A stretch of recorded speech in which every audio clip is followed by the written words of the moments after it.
Jesus. Cumprimentos, irmãos, com a paz do Senhor Jesus, amém? Amém. Pode se assentar, irmãos. Vamos abrir a palavra do Senhor em Marcos 15. Vamos falar desse que não teve pecado, mas se fez pecador por mim e por você. Marcos 15, verso 1.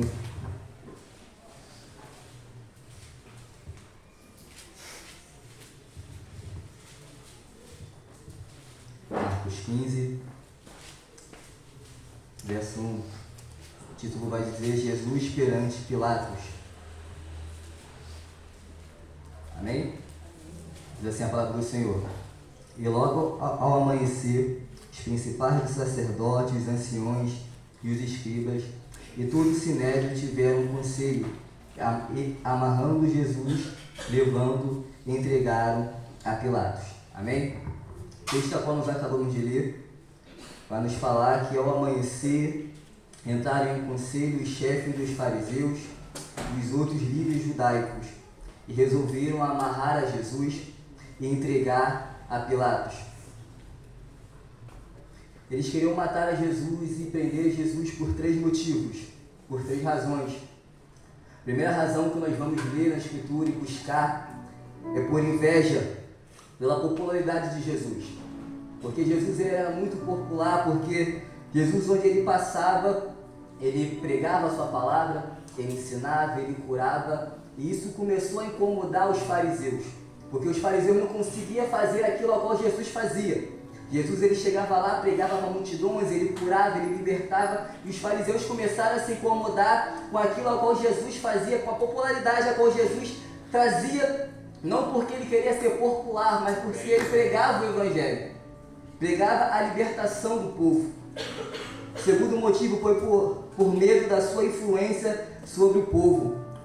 O poder dos fariseus também era político, pois eles tinham influência sobre a vida social e econômica da população. Jesus desafiava essas autoridades políticas, ensinando sobre a importância do amor e do perdão, coisa que era o contrário à visão dos fariseus.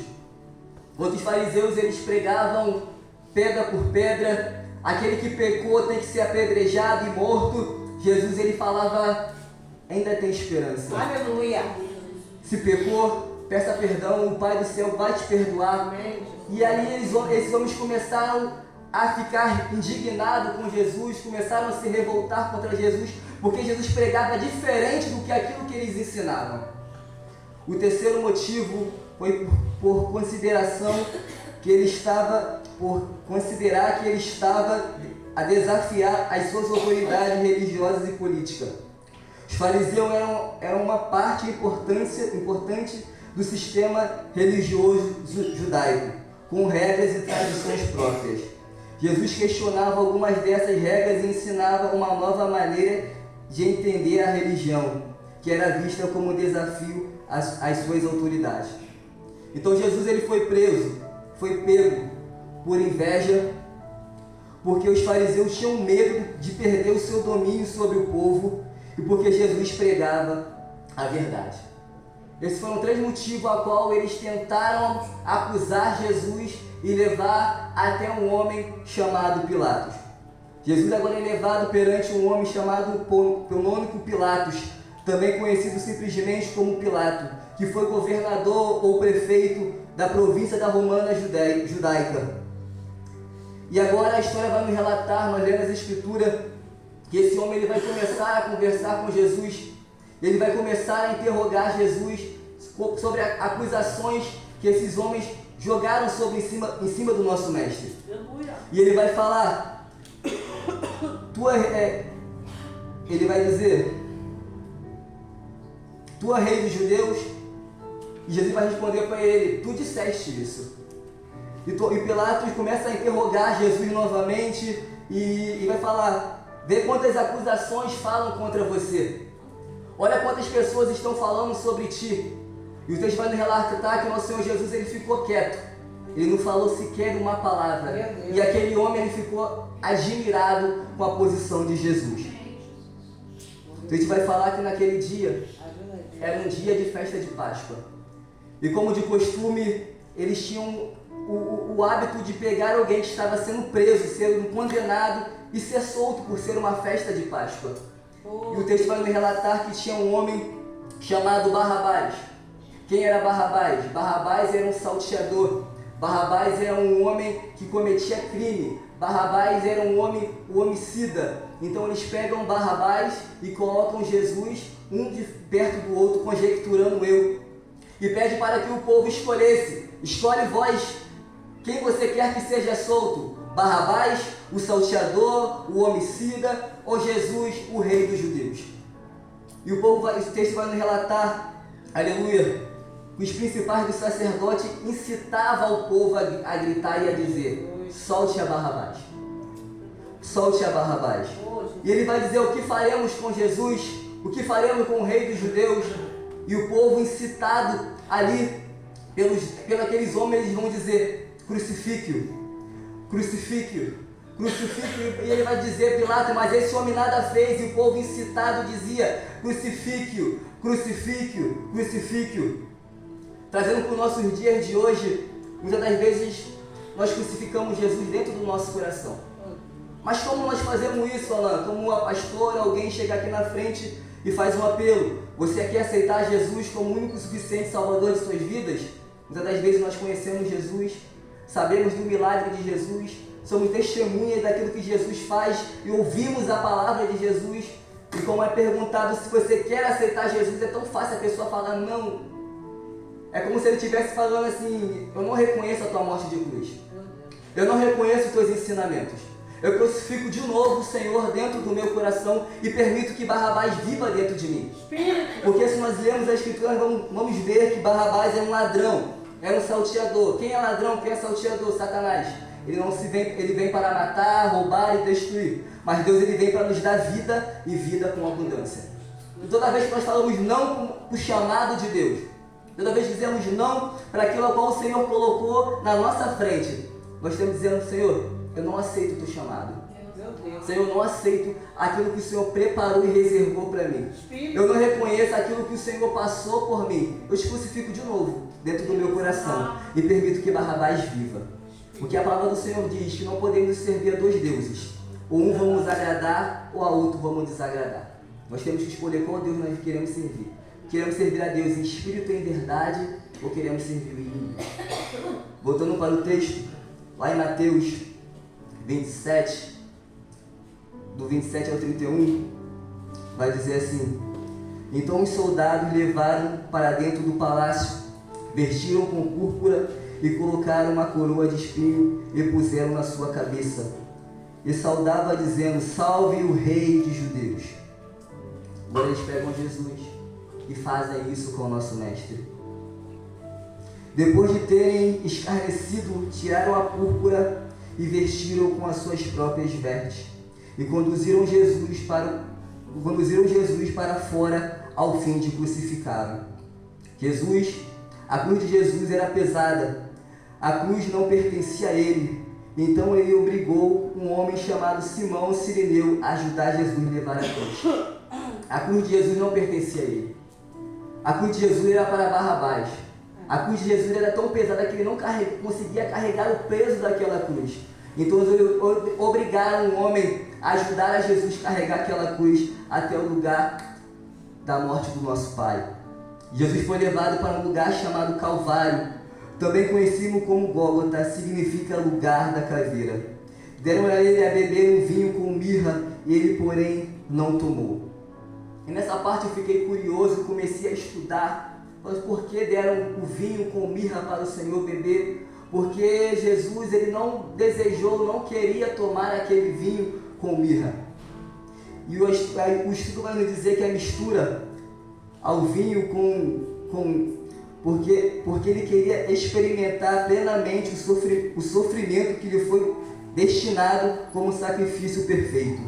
A mirra misturada com vinho tinha como efeito analgésico e sedativo, aliviando a dor e trazendo dormência ao corpo. Jesus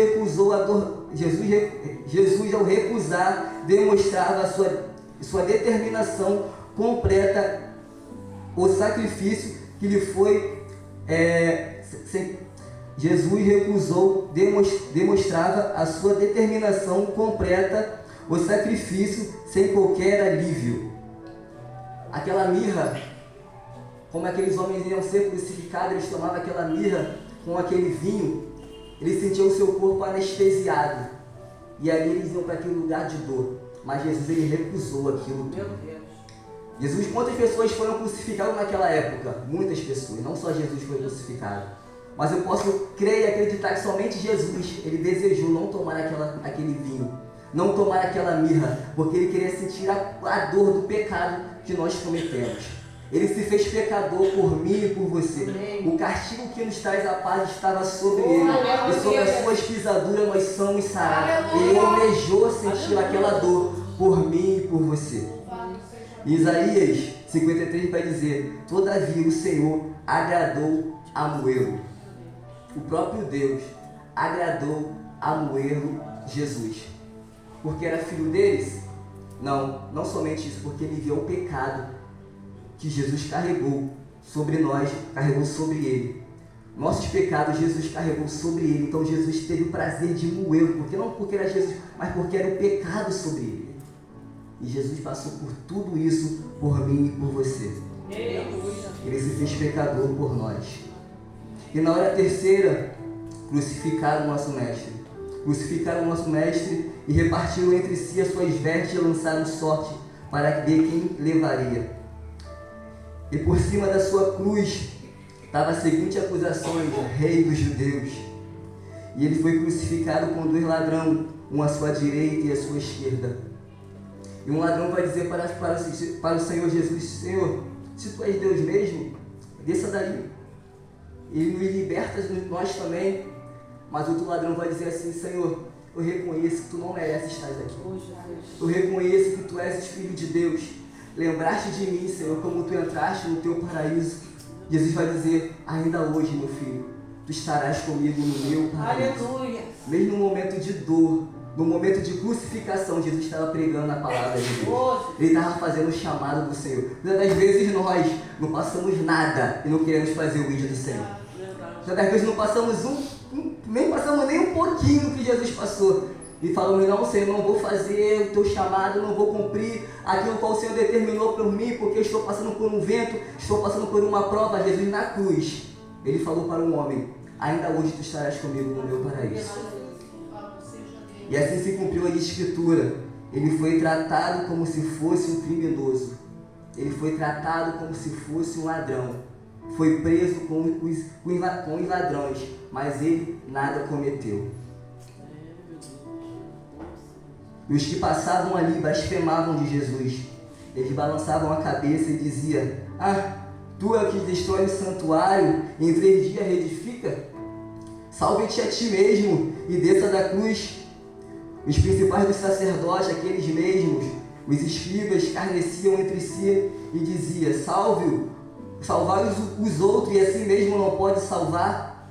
Desça agora da cruz, ó Cristo, Rei de Israel, para que vejamos, cremos.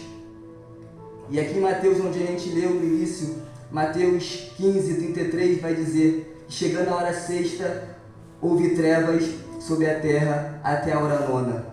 A hora nona clamou Jesus em alta voz: Elohim, Elohim, lama sabachthani. Deus meu, por que tu me desamparaste? E um deles correu e embebedou uma esponja com vinagre e pôs na boca de Jesus para ele beber.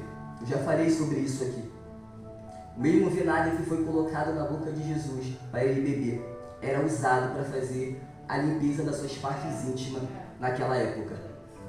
Naquela época era de costume ter banheiros públicos por toda a cidade. Então eles pegavam aquelas esponjas, eles se limpavam, jogavam naquele balde com vinagre para esterilizar, e assim as pessoas usavam cotidianamente aquele material. Daquele mesmo vinagre, daquele mesma esponja, jogaram na boca do nosso mestre. Quanta humilhação Jesus passou por mim e por você.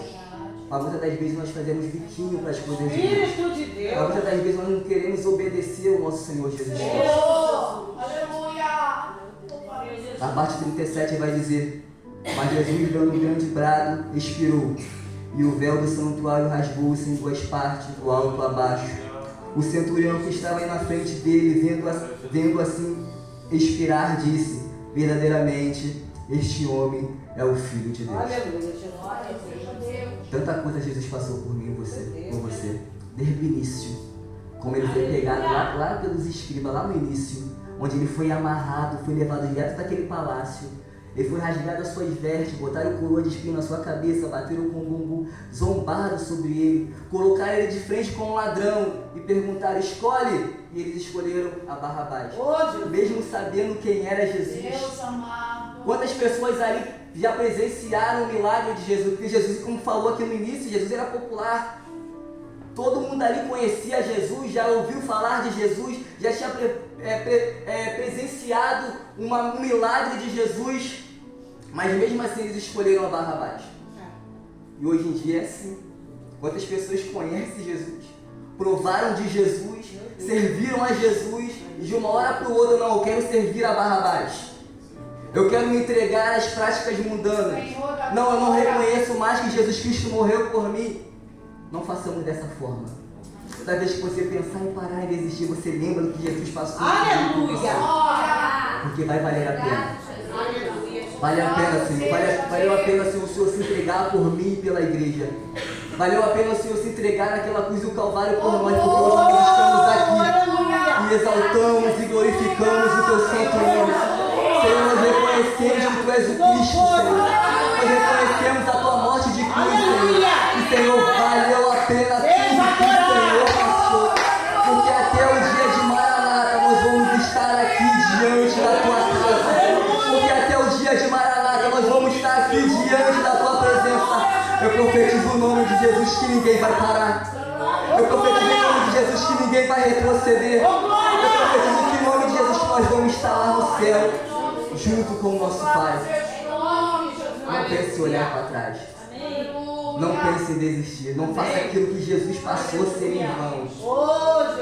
Tanta dor que Ele sofreu, tanto sofrimento que Ele passou, tanta humilhação que Ele passou, para hoje em dia nós fazemos tanto pouco caso para as coisas de Deus.